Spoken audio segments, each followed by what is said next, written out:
Paula here with eXp Realty. I am a licensed realtor and an investor based out of North Vancouver, Canada, and I've been helping investors acquire and manage furnished rentals for over 10 years. As you can imagine, the industry has changed so much during that time frame. When I first started, I had to educate 100% of my guests as to what a furnished rental is, versus today, just about everybody has traveled globally and stayed at an Airbnb, VRBO, or a furnished rental type accommodation. It has quickly become one of the preferred ways for everyone to travel, and soon enough, we'll be traveling again and looking for those great spots. If you're considering furnished rentals, this is a must watch. I'm going to be covering just the high level today, but stay tuned because I'll be diving much deeper in the episodes to come. For today's episode, we're going to be covering what types of furnished rentals exist, why I prefer furnished rentals for all of my investments, how to maximize your cash flows, and the top 10 lessons I've learned over the last 10 years. So stay tuned. This is a must watch if you've been playing with the idea of furnished rentals or if you're looking into investing into a furnished rental property. Furnished rentals can be broken up into two groups. You've got the under 30 nights and the over 30 nights. In general, most people think of under 30 nights when they're thinking of furnished rental. So that's kind of what we use synonymously with Airbnb. That's a weekend getaway or a week away on a trip. But the over 30 nights is often forgotten, and there's a huge opportunity there as well, or even a hybrid of the two. In the over 30 nights, you typically be housing people that are between homes. So either they're renovating or they've sold a home and they need the next one. You're also housing all of those that are relocating either for work or they're relocating to be closer to family. You've got insurance claims in there. So somebody that had a flood in your community needs emergency housing. That would be also in the over 30 nights. And of course, we've got the students who are coming in to study and they're going to need extended stays for the duration of their time there for that school year. And that can also work really, really well as a hybrid with the shorter term nightly rentals. So why are furnished rentals my preference for my investment properties? I'm going to give you the top 4. Number 1 is you get better tenants. I live in a very tenant-friendly province, and so if you get a bad tenant, it's really, really hard to get them out. In comparison with a furnished rental, you have a lot more control as to how you manage your properties and who's allowed to stay and who isn't. Another reason why I love furnished rentals is if you've been wanting a vacation property for you or your family to use, this is a great way to acquire it. It may not give you the greatest cash flow, but you have suddenly created a legacy for your family. I have a property in Whistler that is rented almost all of the time, but the second that property is empty, we're there and we're enjoying it and building memories for our family. So that's a great way to be able to acquire a vacation property that you can use and subsidize with the rentals the rest of the year. Another reason I love furnished rentals is that the units are typically so well kept.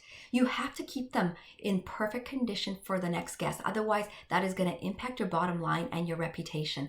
This means that unlike an unfurnished rental where you may have a tenant living there for several years and these costs come all at once, this is spread out over a turnover. So each time a guest turns over, you can take care of all those little details.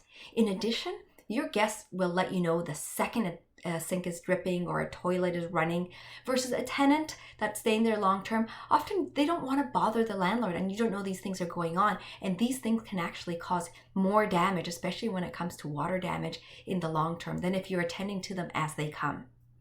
And of course, everybody's favorite is you've got an opportunity for better cash flow. This depends on what model you're using, of course, but there are some amazing opportunities for good cash flow from a furnished rental.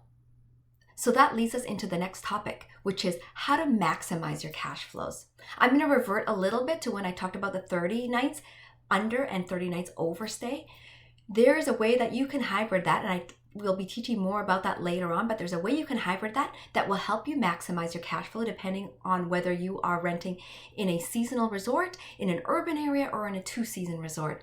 I'll teach you the best tools to be able to maximize on what revenues you can receive and how to minimize those vacancies. So let's start with my top 5 for maximizing your cash flows. Of course, location is going to be critical. If you're in a ski resort, people love ski and ski out. If you're in a beach resort, they want access to the beach, or waterfront is even better. Hot tubs, decks. In an urban area, can you go without a car? So there's so many things about location that will help make your property the number 1 choice for your guests. Number 2 is setting realistic expectations. While your cash flows can be better, it's actually a little less direct than that. I remember years ago when short-term rentals were permitted in Vancouver, and I'd hear in the elevators realtors telling their clients that they could get $150 a night renting short term. You know what? The truth is you could get $150 per night, but that was for 3 months out of the year, and you still had the gaps in between each rental. The rest of the year, you could have been bleeding. So it's really important to set realistic expectations and a good strategy, which I'll be covering in later episodes. Number 3 is minimizing those vacancies. You need to know how to minimize them, how to set your minimum night stays in such a way that you will minimize the vacancies and be able to fill those gaps as they come. Number 4 is pricing. Make sure you're pricing correctly for a 1 night stay versus a 1 week stay versus a 1 month stay. You know, a rule of thumb is that 1 week stay is typically 10 to 15% less than a nightly stay, and your monthly rates can be up to 60% less than your nightly stay. You also want to do that seasonally. So you need to look at what is going on seasonally to be able to price accordingly. And number 5, it's so important, is your cleaner. Your cleaning has to be top notch, or that is going to affect your bottom line. A bad cleaning job means your next guest is going to be coming in, complaining, leaving bad reviews, and it's going to cost your bottom line. So your cleaner is one of your most important assets in maximizing revenues. All right, so let's go into the top 10 lessons I've learned over the last 10 years around furnished rentals. Your cleaner is your rock star. You've got to treat them well. You're going to get complaints. That is inevitable. You've got people that have all kinds of different standards as to what cleaning is, and they could find a bad review of the cleaning in a 5-star hotel that has had the most amazing detailing. So just be aware that you will get negative feedback on your cleaning, but don't let that be the only communication you have with your cleaner. Please ensure that you praise them as well. It is the most thankless job.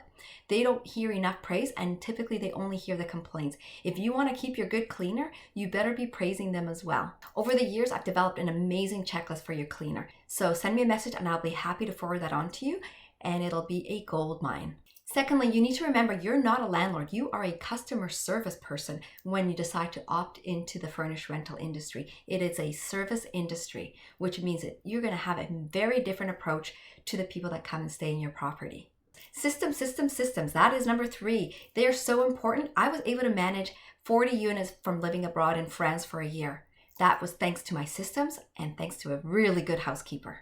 Number 5 is ensure that all expectations are set. Let your guests know what time check-in is, what time checkout is. Try not to verge too much from that. When payments are due, what your cancellation policies are. Just make sure that all expectations are there. Do you have house rules? When is quiet time? Are they allowed to be in a hot tub at 10 o'clock at night if your neighbor next door complains each time? Get those expectations in writing and make them really clear for your guests.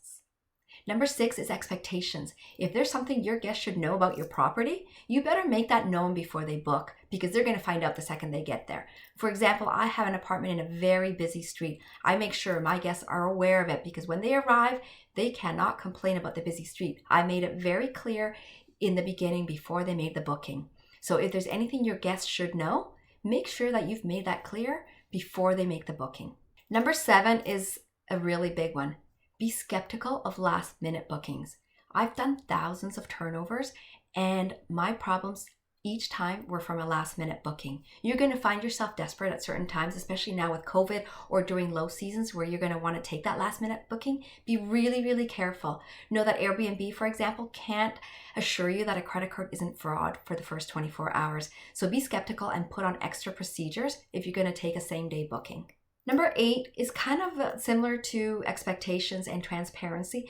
Don't expect your guests to read your descriptions. So if there is something important that you want your guests to know that's in your description, say it again in your communication with them. Number 10 is regulations. I've seen this change so much over the last 10 years. I can't stress it enough.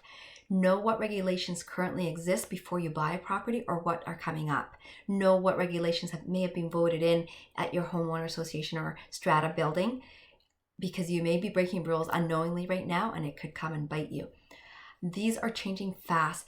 Short-term rentals is such a hot topic. It has such a bad reputation because of a few bad apples. You need to know what's going on before you buy or before you dive into furnished or short-term rentals.